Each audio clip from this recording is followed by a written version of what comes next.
വിലാപങ്ങൾ 3-ാം അധ്യായം 27-ാം വാക്യം.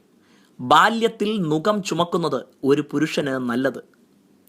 ദരിദ്രനായി ജനിക്കുന്നത് നിങ്ങളുടെ കുഴപ്പമല്ല, എന്നാൽ ദരിദ്രനായി മരിക്കുന്നത് നിങ്ങളുടെ കുഴപ്പമാണ്. ലോകത്തിലെ ഏറ്റവും ധനികരിൽ ഒരാളായ ബിൽ ഗേറ്റ്സിന്റെ വാക്കുകളാണിവ. ധനം കുന്നുകൂട്ടണമെന്നല്ല, അധ്വാനിച്ച് അത് നേടാൻ കഴിയുന്നത് ഒരു അനുഗ്രഹം തന്നെയാണ്. ആരോഗ്യവും കഴിവും ദൈവത്തിന്റെ ദാനമാണ്. അതുപയോഗിച്ച് ജീവിത സന്ധാരണത്തിനും കുടുംബത്തിനും ദൈവിക ശുശ്രൂഷകൾക്കും വേണ്ടി സമ്പാദിക്കാനാകുന്നില്ലെങ്കിൽ അത് തെറ്റ് തന്നെയാണ്.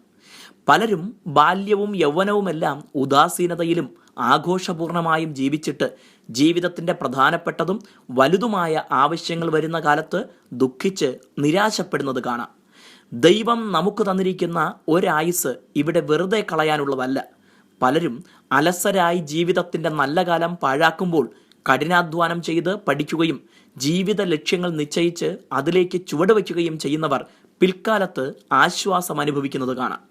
വിശ്വാസ ജീവിതം എന്നതിനർത്ഥം അധ്വാനിക്കാത്ത ജീവിതം എന്നല്ല.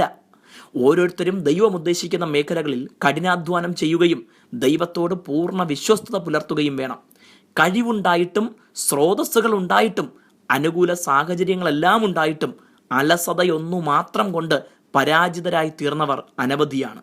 എന്നാൽ പ്രതികൂലങ്ങളിൽ പതറാതെ തളരാതെ പൊരുതി വിജയിച്ചവർ നിരവധിയാണ് താനും.